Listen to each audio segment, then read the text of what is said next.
Meus irmãos, nesta oportunidade que temos de refletir sobre a passagem evangélica, observar os pássaros do céu à luz da doutrina espírita, gostaríamos de iniciar agradecendo a todos os trabalhadores da Federação Espírita do Rio Grande do Norte, que ao longo dos mais de 90 anos desta casa, têm se esforçado para, em momentos como esse, por exemplo, permitir que todos nós continuemos tendo contato, de uma forma ou de outra, com o Consolador prometido, com o Espiritismo.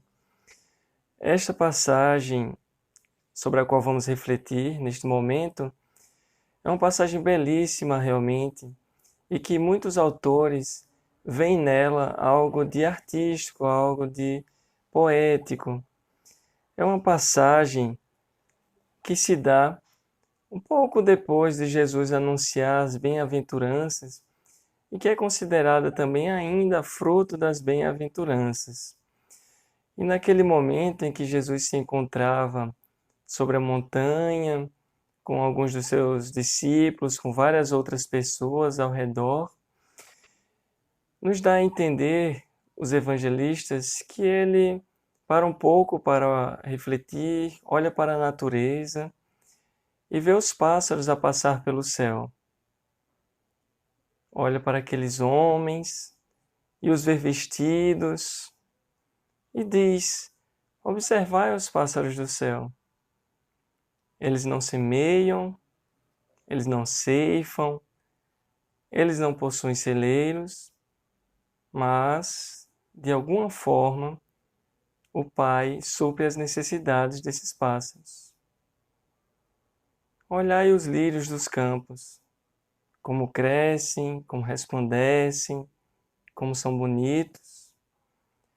Eles, igualmente, não têm capacidade de cuidar deles próprios. E a eles, o Pai dá todo o cuidado, todo o carinho.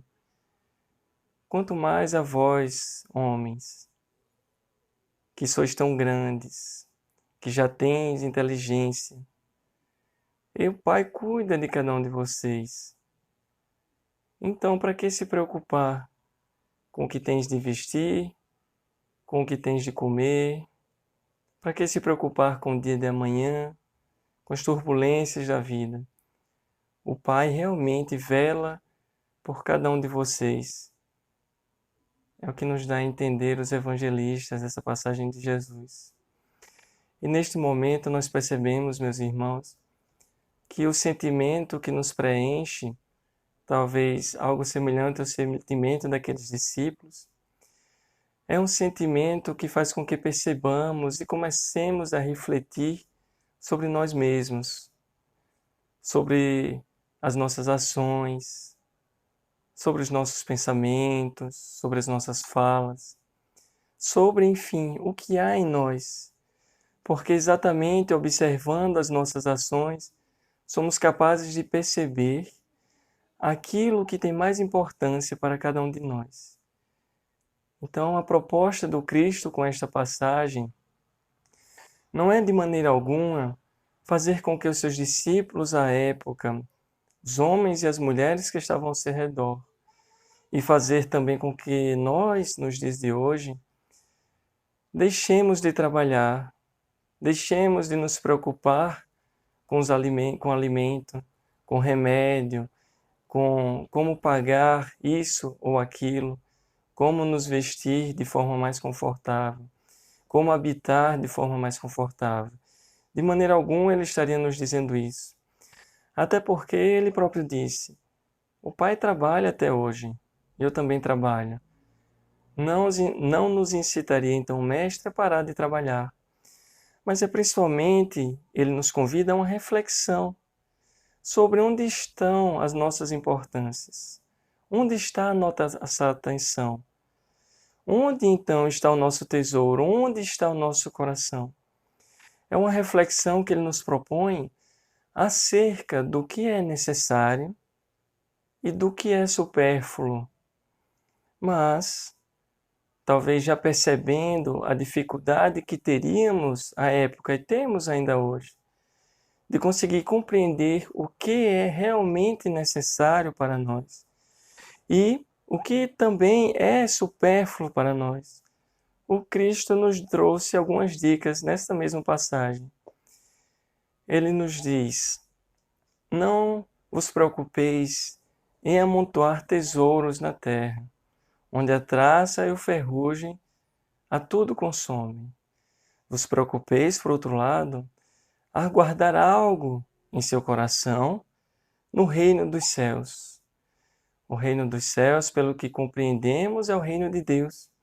E esse reino de Deus, nós sabemos que se inicia em nossos corações, que se inicia em nós mesmos. Então nos diz o Cristo: para e percebe que aquilo que é necessário para você é aquilo que te faz, que te possibilita ter condições de construir o reino dos céus. O resto seria supérfluo. Mas não é tarefa fácil para cada um de nós, e não temos, de maneira alguma, a proposição de fazer aqui uma lista do que deve ser necessário, do que deve ser supérfluo. Temos sim a intenção de trazer uma abordagem mais generalista. A nossa dificuldade existe em perceber aquilo que realmente precisamos e aquilo que temos, mas que talvez não seja tão importante. E essa dificuldade surge naturalmente do nosso instinto de conservação, associado, hoje compreendemos, à incompreensão da vida futura. Então, o instinto de conservação ele vai nos dizer: faz o que for necessário para preservar a tua vida. É o nosso instinto, é aquilo que fala mais alto. No momento de perigo, temos a vontade de sair correndo. Por exemplo, é uma ação do instinto de conservação.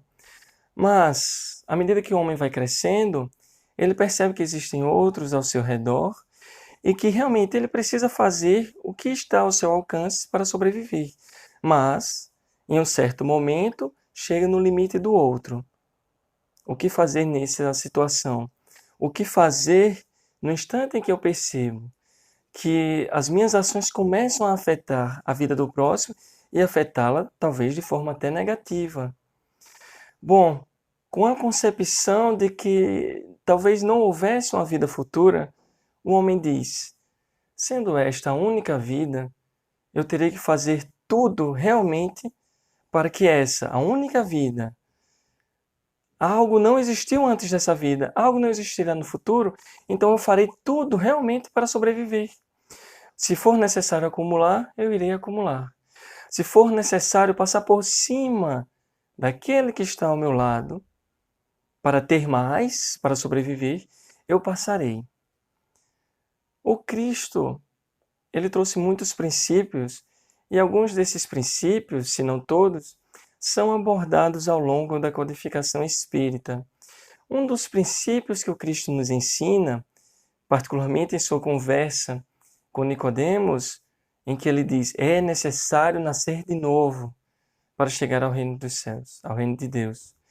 Este princípio o Espiritismo compreende, o princípio da reencarnação, que está intimamente relacionado à existência de uma vida futura. A vida futura, então, que não é apenas o amanhã ou depois do amanhã. É uma vida que continua após a morte do corpo, após o seu falecimento orgânico. Uma vida que continua fora do corpo, mas que porventura terá necessidade de retornar ao corpo exatamente para compreender, dentre tantas outras coisas, o que é necessário e o que é supérfluo. O necessário e o supérfluo, à luz da doutrina espírita, à luz dos ensinos do Cristo, à luz então dos princípios da vida futura e da reencarnação, o necessário diz respeito à nossa natureza espiritual. Aquilo que nós, enquanto espíritos, realmente necessitamos para nos desenvolvermos intelectualmente e moralmente, considerando que o espírito ele continua vivo após a morte do corpo, que ele é imortal. Então, nesta perspectiva, o que eu preciso para me desenvolver espiritualmente e materialmente. Isso será o necessário. A matéria, então, é necessária? A matéria é necessária. Ela é a nossa ferramenta. É aquilo que manipulamos a fim de realmente nos desenvolvermos intelectualmente e moralmente. Ora, então, isso já cria uma distinção. A matéria não é mais algo que existe simplesmente para o meu deleite. Não é algo que existe simplesmente para que eu possa acumular e prover mais para os próximos dias. A matéria é essencialmente a ferramenta deste espírito. Por quê? Então, utilizar esta matéria, tudo bem para me desenvolver intelectualmente, me desenvolver materialmente, mas ainda assim, com que fim? O Pai, é certo, guarda a resposta mais profunda e mais completa para esta pergunta. Mas algo que compreendemos desde já, à luz da doutrina espírita, à luz de tantas reflexões belíssimas que temos visto, é que este desenvolvimento intelectual, este desenvolvimento moral, ele nos proporciona algo que a matéria não é capaz de proporcionar verdadeiramente. A felicidade. A felicidade como fruto do filho, da ação do filho em se aproximar ao Pai. Essa realmente a finalidade das nossas ações, do nosso esforço. Então, agora fica claro, eu vou utilizar a matéria, mas para me desenvolver. Logo, eu preciso ter um acúmulo enorme de coisas? Não necessariamente, não necessito. E temos visto que algo que os Espíritos nos ensinam é, de fato, facilmente provável, facilmente observado em nossas ações, principalmente nos dias de hoje. Os Espíritos nos dizem dessa felicidade, igualmente nos dizem da felicidade de auxiliar ao próximo. Humberto de Campos, em sua obra Boa Nova, no capítulo 12, há uma discussão, ele nos apresenta entre Jesus e Pedro. E o mestre, o contexto é muito amplo, mas o mestre diz assim, quando questionado a Pedro sobre alguma de suas ações. Ele diz, Pedro, conheces a alegria de servir a um irmão? E o homem nos diz de hoje, com essa questão do confinamento, que já passará, ele começa a perceber que isso é uma verdade, que há uma alegria em servir ao próximo.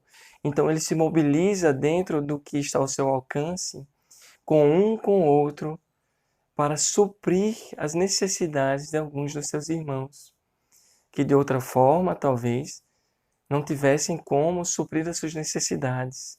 Aquilo, então, que os homens hoje, sem perceber talvez, têm em acúmulo, eles começam a liberar para aqueles que sofrem de necessidade.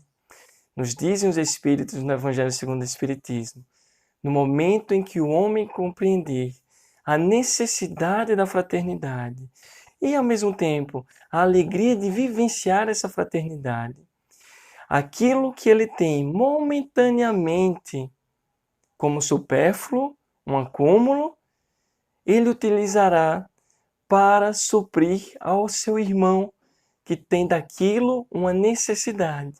Então não haverão mais necessidades, ou seja, não haverá mais sofrimento, não haverá mais falta de alimento, não haverá mais falta de recursos financeiros, porque ainda são necessários. Não haverá mais falta de qualquer coisa que faça com que o homem tenha um sofrimento material, mas também espiritual. Logo, essa jornada é uma jornada, podemos perceber, de aproximação ao Pai, que passa necessariamente pela vivência na sociedade. Algo que eu transformo em mim que afeta positivamente a sociedade. E algo que a sociedade me diz. Você precisa se transformar para atender ao seu próximo, para fazer com que os outros sejam felizes. E assim você também será feliz. De onde nos dizer o apóstolo Paulo em sua carta aos Filipenses, capítulo 2, versículo 12. Operai a vossa salvação. Nos diz Emmanuel, comentando esta passagem, operemos a nossa salvação. Porque é bem verdade, se eu posso me permitir fazer a leitura, que Deus concede ao homem a gleba que produzirá pão. Contudo, não lhe dispensará o concurso na lavoura frutescente. Confere-lhe as vantagens da biblioteca preciosa, mas reclama-lhe a aplicação pessoal na conquista do conhecimento. Cede-lhe o bloco de mármore puro.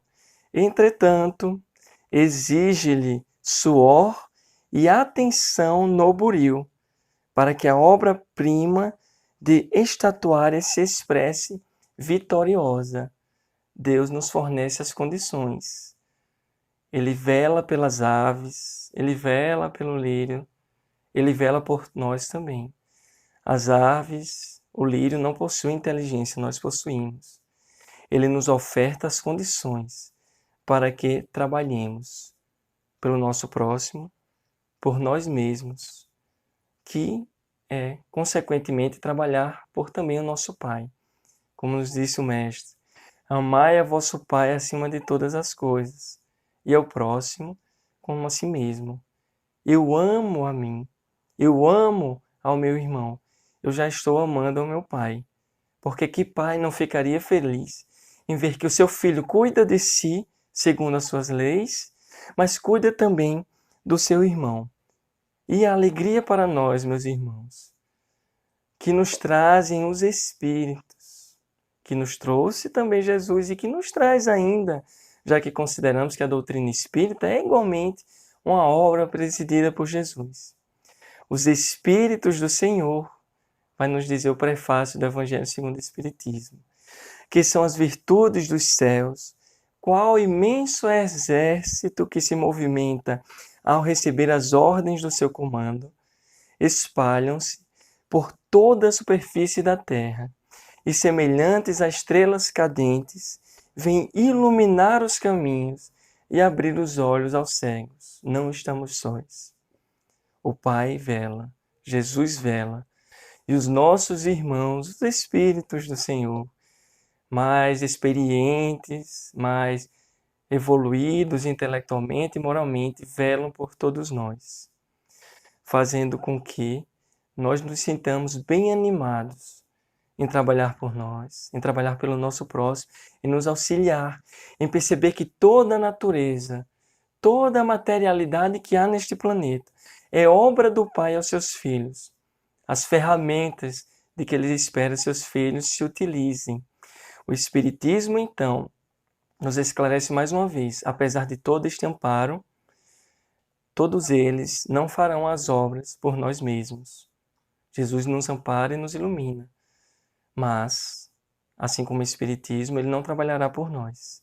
Ele nos oferece as luzes, a mão amiga, já que Ele se sente tão apiedado de cada um de nós, que não nos deixaria, nos abandonaria, em momento algum, inclusive neste momento de confinamento. Mas é importante que consigamos, gradualmente, nos dedicarmos à nossa evolução, à nossa melhoria.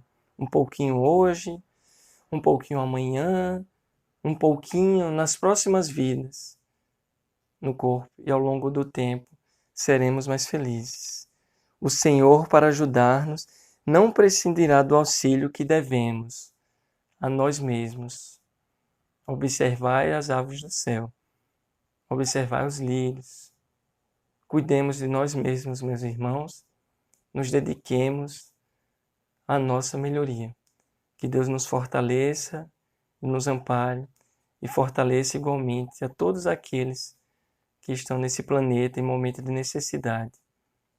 Muito obrigado.